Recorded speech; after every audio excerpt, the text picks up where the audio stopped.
Bonjour les amis, nous retrouvons l'évangile de Matthieu, cette fois-ci toujours au chapitre 13, les versets 24 et 30, pour une parabole qu'on appelle la parole du bon grain et de l'ivraie. Voilà. Il leur proposa une autre parabole. Il en va du royaume des cieux comme d'un homme qui a semé du bon grain dans son champ. Pendant que les gens dormaient, son ennemi est venu. Par-dessus, il a semé de l'ivraie en plein milieu du blé, et il s'en est allé. Quand l'herbe a poussé et produit l'épi, alors apparut aussi l'ivraie. Les serviteurs du maître de maison vinrent lui dire « Seigneur, mais n'est-ce pas du bon grain que tu as semé dans ton champ? D'où vient donc qu'il s'y trouve de l'ivraie ?» Et le maître comprend et il dit tout de suite c'est un ennemi qui a fait cela. Et alors les serviteurs lui disent « Alors veux-tu que nous allions la ramasser ?» Et le maître répond « Non, non, dit-il, de peur qu'en ramassant l'ivraie, vous ne déraciniez le blé avec elle. Laissez l'un et l'autre croître ensemble jusqu'à la moisson, et au temps de la moisson, je dirai au moissonneur, ramassez d'abord l'ivraie et liez-la en botte pour la brûler. Quant au blé, recueillez-le dans mon grenier. » Voilà. Alors, et donc voilà, donc là c'est une série de paraboles. Alors, on ne va pas sauter juste aux conclusions parce que la conclusion, en fait, nous allons la voir la semaine prochaine parce qu'ensuite Jésus décide, enfin du moins les disciples demandent à Jésus de leur expliquer la parabole du bon grain. Voilà, donc on va attendre la semaine prochaine pour parler des grandes conclusions et on ne va pas se jeter à corps perdu dans des élucubrations qui ne sauraient être réalistes. Donc c'est une série de paraboles, il y a toute une série de paraboles qui concernent le royaume des cieux. Le royaume des cieux est comparable à, pour essayer de faire comprendre, voilà, qu'est-ce que c'est que le paradis en fait, qu'est-ce que c'est que la vie après la vie, comment c'est là-bas. Alors, encore une fois, sans sauter en conclusion, ce qui est intéressant dans cette parabole, c'est que elle nous donne une petite leçon sur le temps. Voilà, on n'a pas l'impression comme ça, mais c'est ça. Alors, pourquoi? Parce que ce que dit le maître, c'est pas d'urgence, pas de précipitation. Pourquoi? Parce que l'ivraie, j'ai oublié de vous dire, mais l'ivraie, en fait, c'est un nom générique qu'on donnait aux mauvaises plantes dans le temps, et on retrouve ça dans Osée, on retrouve ça dans différents livres de la Bible. En fait, il s'agit globalement, à l'époque, c'était les ronces, les chardons et les orties. Voilà. Typiquement, on faisait un nom général. Au lieu de dire aujourd'hui, on dirait les mauvaises herbes maintenant. Là-bas, on disait l'ivraie, et en effet, on ramassait l'ivraie de côté et on en faisait des bottes qu'on utilisait ensuite comme combustible pendant l'hiver. Vous voyez, c'est pas quelque chose de très basique, très.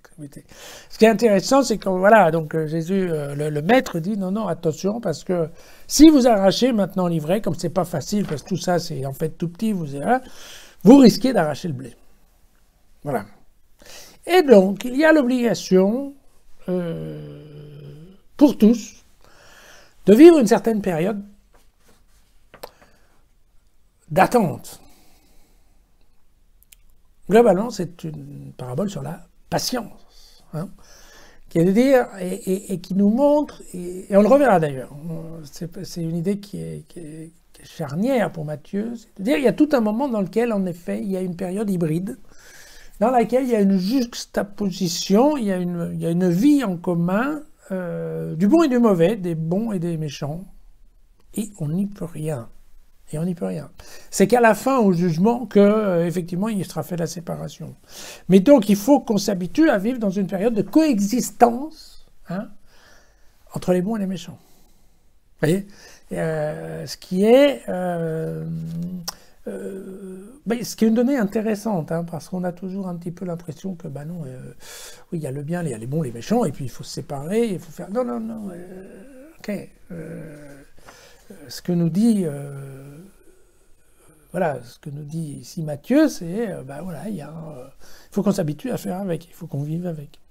Il faut qu'on vive dans un monde dans lequel il n'y a pas que des bons et des méchants. Donc ça veut dire, vous voyez, on dit parfois, je sais bien qu'on critique beaucoup la religion chrétienne, mais vous voyez que là, la religion chrétienne, on ne peut absolument pas parler d'une religion qui serait ni du puritanisme, d'ailleurs, ni de l'intolérance, puisqu'en fait, bien globalement, voilà, on ne dit pas qu'il faut brûler les méchants, hein, pas tout de suite. Après seulement. Et donc il faut qu'on s'habitue à vivre dans un monde qui n'est pas le monde qu'on souhaiterait, avec que des gens qui sont comme nous, à côté de nous. Voilà. Donc c'est, voilà, en ces temps, alors après vous connaissez le truc, c'est son immigration, d'ailleurs, voilà, il me semble que cette période de cohabitation, on peut la voir. C'est d'ailleurs, c'est marrant, mais je crois que, je ne sais pas si je vous en ai déjà parlé ou pas, mais le pape, il dit que pendant cette période, notre pape François, hein, il dit que pendant cette période de cohabitation, de coexistence, voilà, la tentation grandit aussi. Et malheureusement, la tentation pour les mondes de devenir méchants, ou pour les chrétiens d'oublier. Enfin, voilà, c'est ça. C'est ça le problème. Enfin bon, voilà, cet évangile, c'était un évangile sur la promiscuité, en fait. D'accord voilà. Bon, après, l'autre point qui est intéressant, c'est qu'en effet, il y a une discussion qui se fait toujours entre le maître et les employés. Alors ça aussi, c'est sympa, parce qu'il y a des moments où, je ne sais pas si vous vous rappelez, mais l'évangile de Luc, il y a un moment où le maître de la vigne a envie d'arracher un figuier qui ne donne jamais de figues. Voilà. Et là, c'est le vigneron qui lui dit non, mais attends, on attend encore une année, je vais le bêcher un peu. Qui sait, peut-être qu'il viendra des bons fruits, et puis on verra.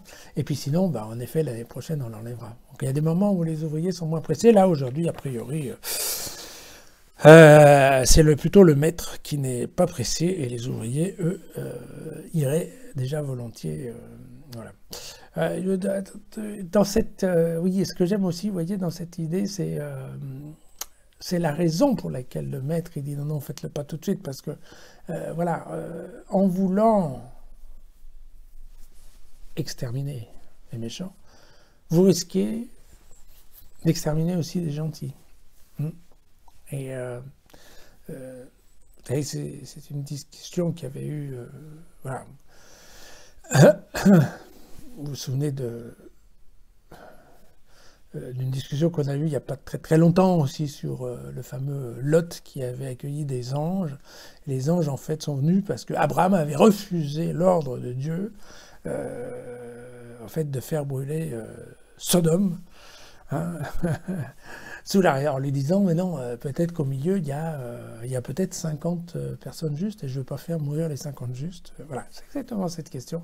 Et donc on voit que c'est un petit peu, voilà, on retrouve ça aussi dans les textes de l'Évangile. Bon, c'est quand même assez intéressant. Moi, je trouve que ça donne quand même beaucoup de leçons sur les situations d'aujourd'hui, où je sais que, bien entendu, on est tous comme ça, on aurait tous envie que tout le monde soit sympa et qu'il y ait beaucoup moins, voilà, des migrants, de personnes bronzées, de gens qui n'ont pas notre couleur, de gens qu'on n'apprécie pas, qui ne parlent pas toute la... Enfin bref, vous voyez de quoi je parle. Bon, c'est comme ça.